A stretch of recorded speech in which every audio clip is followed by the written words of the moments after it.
जय हिंद दोस्तों। डेट है आज 8 जुलाई 2023 और आज के करंट अफेयर्स के साथ मैं हाजिर हूँ। हमेशा की तरह हम एक स्टोरी से शुरू करेंगे। जो स्टोरी बहुत ही ज़्यादा इंपॉर्टेंट होगी लेकिन बहुत ही ज़्यादा बकवास होगी। उस स्टोरी को आपको याद कर लेना है, एक बार इमेजिन कर लेना है, अच्छे से इमेजिन करना है। हो सके तो इसे कम से कम 2 बार सुनिएगा। उसके बाद मैं श्योरिटी दे सकता हूँ कि आपको याद होने में, मतलब ये जितना भी करंट अफेयर्स है इसके की पॉइंट्स याद होने में आपकी मदद हो जाएगी। चलो स्टोरी शुरू करते हैं। आज जो बर्थडे है वो है एंजिला हडसन जी का। ठीक है, एंजेला हडसन जी, आपको अगर थोड़ा बहुत इनको देखकर, फोटो देखकर आपको कुछ याद आ रहा होगा तो ये जो वेडनेसडे नाम की सीरीज़ है, सबसे पहली सीरीज जो आई थी उसके अंदर वेडनेसडे की मदर बनी थी। ठीक है, उनका आज बर्थडे है। अब इन्हीं की तरह दिखने वाली सेम टू सेम एक और एंजेला है। ठीक है, वो जाती हैं मार्केट क्यूकम्बर और टोमेटो शेप्ड वायरस बाय करने के लिए। मतलब ऐसे अजीब अजीब से वायरस जो क्यूकम्बर और टोमेटो के शेप के वायरस हों, खा जाते हैं चीज़ों को वगैरह, वैसे वायरस। लेकिन वो अरेस्ट कर ली जाती हैं। क्यों अरेस्ट करी जाती हैं? क्योंकि उनके पास 499 रुपये थे, ना कि 500 रुपये। मतलब 1 रुपये की कमी के लिए वो अरेस्ट कर ली जाती हैं। ठीक है, उसके बाद वो कॉल करती हैं एक 97 ईयर्स ओल्ड अथॉरिटी पर्सन को। एक 97 ईयर्स ओल्ड अथॉरिटिव एक पर्सन होते हैं, 97 ईयर्स ओल्ड के कोई अथॉरिटी वाले पर्सन होते हैं, कोई पावर करने वाले पर्सन होते हैं, उनको कॉल करती है और वो उन्हें बेल करवा देते हैं। ठीक है, लेकिन बेल की एक शर्त होती है कि उनको बस ड्राइव करनी पड़ेगी दिल्ली के अंदर। ये सारा का सारा आपको इमेजिन करना है। ठीक है, कि उन्हें दिल्ली के अंदर एक बस ड्राइव करनी पड़ेगी और उसके बाद उन्हें कंटेनर ले जाना पड़ेगा बॉम्ब्स का, क्लस्टर बॉम्ब्स का, फ्रॉम यूएस टू यूक्रेन।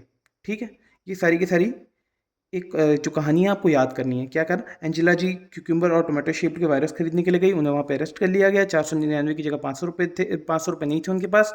फिर उन्होंने एक 97 ईयर्स ओल्ड अथॉरिटी को कॉल किया, उन्हें बेल मिल गई। बेल मिलने की जो शर्त थी वो थी कि आपको बस ड्राइव करनी है दिल्ली के अंदर, और ये कि कंटेनर लेके जाना है बॉम्ब्स का, transfer from US to Ukraine in बस। ठीक है, ये वाली स्टोरी आपको याद कर लेनी है। अब आते हैं हम लोग मेन करंट अफेयर्स के ऊपर।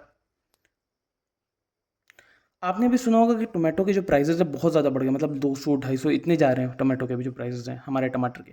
उसका जो रीज़न क्या है वो अभी द हिंदू के अंदर आया है। एक्चुअल में CMV एंड TOMV नाम के दो special viruses Maharashtra and Karnataka respectively, मतलब CMV महाराष्ट्र में और TOMV कर्नाटका में आ चुके हैं ये वायरसेस, और ये टोमेटो के अंदर घुसते हैं जिसकी वजह से पूरी फसलें ख़राब हो जाती हैं। तो उसकी वजह से ये सारा का सारा प्रॉब्लम हो रहा है।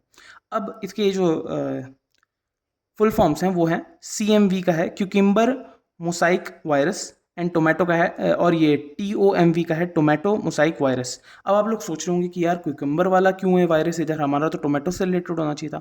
एक्चुअल में ये जो क्यूकिम्बर मोसाइक वायरस है ये पहली बार 1935 के अंदर क्यूकिम्बर में पाए गए थे, और टोमेटो मोसाइक वायरस टोमेटो के अंदर, इसलिए इनको टोमेटो मोसाइक वायरस और क्यूकिम्बर मोसाइक वायरस बोला जाता है इनकी ओरिजिन के हिसाब से। ठीक है, जो दूसरा केस आया है वो है defamation case. Gujarat high court ने रिफ्यूज़ किया है रिलीफ राहुल गांधी जी को। राहुल गांधी जी एक्चुअली में आप लोगों को पता होगा कि हाँ भी अभी 2 साल के लिए उनको सज़ा पड़ी थी, क्योंकि उन्होंने एक पर्टिकुलर पर्सन की जो कास्ट थी मोदी नाम से, उनके खिलाफ बोला था 2019 के इलेक्शंस के ऊपर। अब IPC धारा 499 और 500 लगी है। 499 बोलता है कि किसी भी इंसान की रेपुटेशन को आप हार्म नहीं कर सकते हो। ठीक है, और 500 बोलता है कि आपको 2 साल तक की सज़ा मिल सकती है विथ और विदाउट फाइन। टोटल 2 साल की, मतलब इससे कम भी हो सकती है, हो सके तो कम भी हो सकता था, लेकिन 2 साल ही करवाया गया। क्योंकि कॉन्स्टिट्यूशन में यह है कि अगर किसी भी पार्लियामेंट मेंबर ऑफ पार्लियामेंट को 2 साल की सज़ा हो जाएगी तो उसकी मेंबर ऑफ पार्लियामेंट की सीट निकाल दी जाएगी, खींच ली जाएगी, वापस ख़त्म कर दी जाएगी। वही अभी राहुल गांधी के साथ चल रहा है। IPC धारा 499 एंड 500, ये दोनों के दोनों पक्का याद कर लीजिएगा, क्या पता कभी केस में आ जाए किसी एग्ज़ाम वगैरह में, छोटे मोटे एग्जाम्स में। लेकिन कुछ लोग बोल रहे हैं कि अगर हम लोग किसी के लिए ऐसी चीज़ नहीं बोल सकते हैं तो ये हमारे जो राइट टू स्पीक है उसका वायोलेशन हो जाएगा। हमारा जो राइट टू एक्सप्रेस है, फ्रीडम ऑफ एक्सप्रेशन है, उसका वायोलेशन हो जाएगा आर्टिकल 19 का।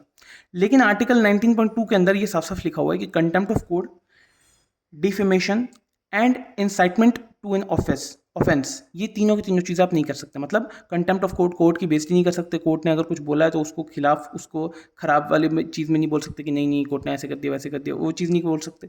दूसरा है डिफेमेशन, वही किसी को, किसी की रेपुटेशन को हार्म करना, चाहे वो बोल कर हो, चाहे वो लिख कर हो, चाहे वो किसी भी एक्सप्रेसिव वे के अंदर हो, वो चीज़ नहीं कर सकते। और तीसरा है इंसाइटमेंट टू एन ऑफेंस। इसका मतलब किसी को वर्गलाना कोई गलत काम करने के लिए। फॉर एग्जांपल कोई कुछ लोग बोलते हैं ना कि हाँ भाई इसका खून कर देना चाहिए, उसका खून कर देना चाहिए, और बहुत सारे लोग उनके इन्फ्लुएंस पे जाके कर भी देते हैं, जैसे ये बाबा वगैरह करते हैं जो फ्री टेलीविजन पर। वो वाली चीज़ गलत मानी जाती है। आर्टिकल 19(2) के अंदर ये सारी की सारी चीज़ें आएंगी।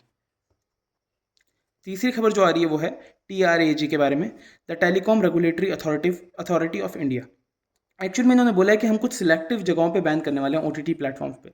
OTT प्लेटफॉर्म में ब्रॉडकास्ट वालों की बात नहीं कर रहा, मतलब नेटफ्लिक्स, अमेजॉन प्राइम, में इनकी बात नहीं कर रहा हूँ। मैं बात कर रहा हूँ व्हाट्सएप की, टेलीग्राम की, इन सब के अंदर TRAG मतलब the telecom regulatory authority of India ने सोचा है कि हम लोग एक अलग फ्रेमवर्क लाएंगे जिससे इन पे थोड़ा और कंट्रोल आ जाएगा।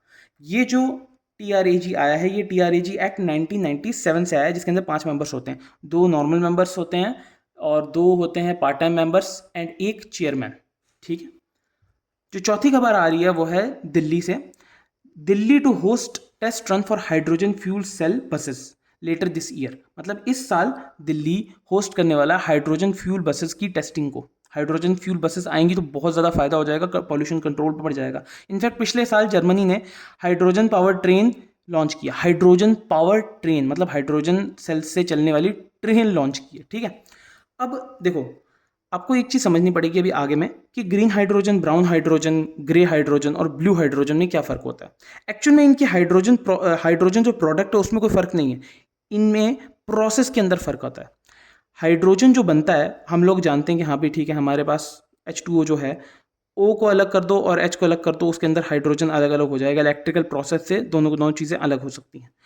इनका जो प्रोसेस है, अगर कोई ऐसा प्रोसेस हो रहा है जो रिन्यूएबल एनर्जी से इलेक्ट्रिसिटी बन रही है, रिन्यूएबल एनर्जी से, विंड हो गया, वाटर हो गई, उससे एनर्जी से इलेक्ट्रिसिटी बन रही है और उस इलेक्ट्रिसिटी से हाइड्रोजन अलग हो रहा है, तो उसे ग्रीन हाइड्रोजन की कैटेगरी में डाला जाए। अगर कोल से इलेक्ट्रिसिटी बन रही है और उस इलेक्ट्रिसिटी से हाइड्रोजन अलग हो रहा है तो उसे ब्राउन हाइड्रोजन की कैटेगरी में डाला जाए। अगर ऑयल गैस से, जो गैसेज होती हैं, जो हमारी नेचुरल गैसेज वगैरह होती हैं, उनसे अगर बन रहा है तो ग्रे हाइड्रोजन में डाला जाएगा। और ब्लू हाइड्रोजन वो है जिसके अंदर कार्बन एमिशन तो होगा। देखो, इसके अंदर भी कार्बन एमिशन हो रहा है, इसके अंदर भी कार्बन एमिशन हो रहा है, इसके अंदर कार्बन एमिशन नहीं हो रहा। जब इसके अंदर कार्बन एमिशन होगा तो इसे कंट्रोल कर लिया जाएगा। मतलब ये दोनों के दोनों एक ही हैं, इस पे बस कंट्रोल नहीं हो रहा कार्बन एमिशन, इस पे कार्बन एमिशन कंट्रोल हो रहा है। बस इतना सा फर्क है, प्रोसेस में फर्क है, प्रोडक्ट में फर्क नहीं है। ठीक है।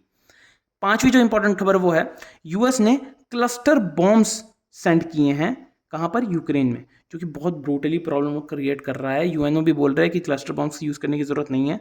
क्लस्टर बॉम्ब्स एक्चुअली में बहुत घातक बॉम्ब्स होते हैं, क्योंकि एक साथ बहुत सारे बॉम्ब्स होते हैं। अगर आपको पिक्चर दिख रही होगी भी अपने स्क्रीन पर, ये बॉम्ब इस तरीके से एक बार में गिराए जाते हैं और एक बार में ये बम, छोटे छोटे बम एक बड़े बम के अंदर होते हैं और वो सारे के सारे बम इधर उधर फैल जाते हैं। अब कुछ फटते हैं, कुछ नहीं फटते हैं, और जो नहीं फटते हैं वो बाद में सिविलियंस के लिए प्रॉब्लम क्रिएट कर सकती है कि यार कभी भी फट जाएंगे, वो हमेशा डर में जिएंगे, टेरर में जिएंगे, प्रॉब्लम में जिएंगे। और अगर कभी बाकायदा फट गए तो फिर डेथ वगैरह हो सकती है, प्रॉब्लम्स हो सकती हैं। ये सारी की सारी चीज़ें आज के करंट अफेयर्स में आई हैं। होप कि आप इन सब चीज़ों को लर्न कर लेंगे। स्टोरी एक बार दोबारा सुन लीजिएगा, आपको बहुत ज़्यादा फायदा पड़ जाएगा उसके लिए। तब तक के लिए अब अगली वीडियो में मिलते हैं। जय हिंद।